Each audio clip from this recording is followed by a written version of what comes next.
Olá, meu nome é Maurício Pietrocola, eu sou um dos autores do livro Física em Contextos. Vou conversar com vocês agora sobre o livro 1, e eu escolhi o capítulo 2, que é um capítulo que deveria ser trabalhado, ou que sugiro que seja trabalhado no primeiro bimestre. Tá? Esse capítulo tem como tema, ou como título, a física e o método científico. Então, por que esse assunto é importante, né? E por que eu estou escolhendo ele para dar um destaque? Primeiro porque quando a gente fala de conteúdos de física, é inevitável que você fale sobre leis e princípios que foram formulados por cientistas em determinado momento. Então eu já mencionei para vocês que, por exemplo, as leis de Newton são leis muito importantes e muito trabalhadas no primeiro ano e que não é incomum que o aluno vire para nós no meio de uma aula e pergunte: bom, mas como que o Newton chegou nessa lei?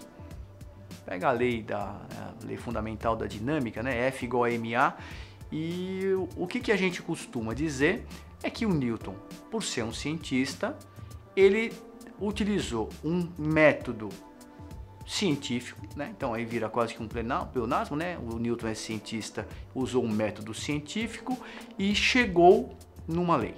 Mas o que é importante dizer é que essa falta de normatização, e aí é uma palavra ruim, né? Mas é a ideia de que não tem uma norma por trás do método científico, é que é a coisa interessante. Ou seja, na verdade o que o cientista tem é um conjunto de princípios que na verdade guiam a produção do conhecimento que ele faz.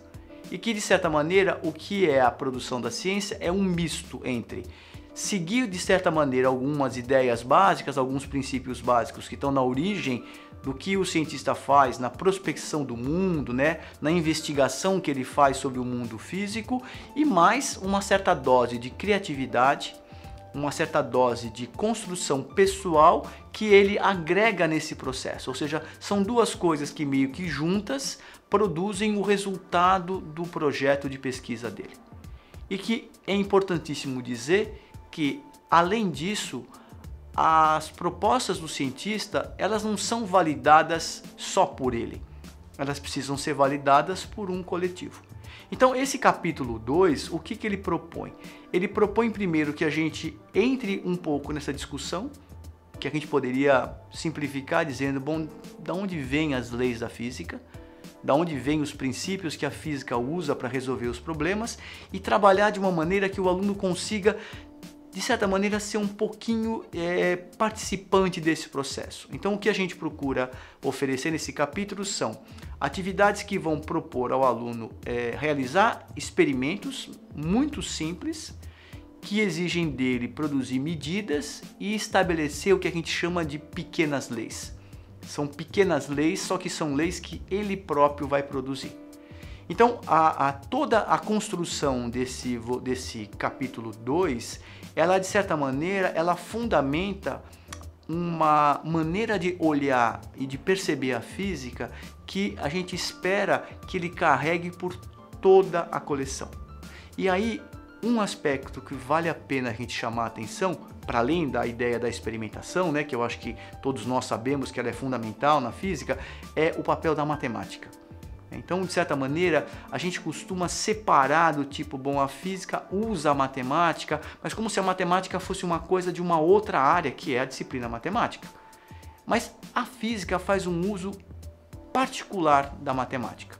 Ou seja, de certa maneira, a grande magia da ciência é que ela conseguiu juntar uma coisa que é bem concreta, que é bem chão, né?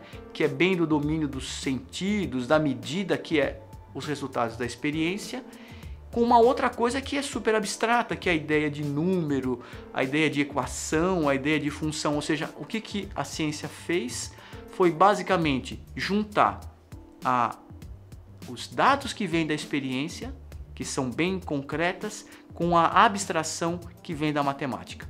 Então, quando eu escrevo que F é igual a ma, além de escrever, né, além de descrever que a força é a responsável por gerar ou por produzir a aceleração, eu também estou vestindo essa lei através de uma função de primeiro grau, onde eu digo que a variável f ela é diretamente proporcional a variável A, onde a massa é simplesmente uma constante de proporcionalidade.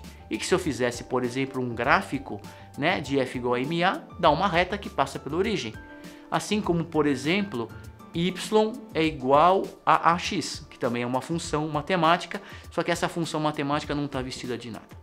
Então, importante, né, que a gente perceba que as leis da física, elas têm uma origem num processo que a gente costuma nomear com um grande nome, que é o método científico, mas que o método científico não é uma maquininha onde alguém vai lá e vira uma manivela e joga, né, dados, experiência, e do outro lado sai uma fórmula. Não, é um processo complicado e mais, é um processo que em cada época e em cada área eu tenho que parar e tentar entender quais são os elementos importantes.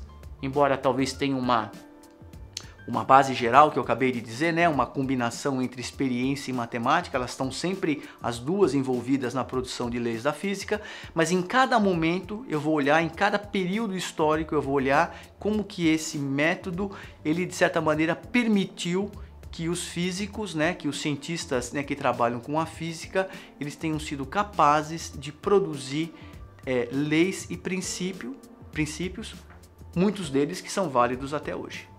Então espero que essa explanação tenha sido útil para vocês e eu espero vocês no próximo vídeo.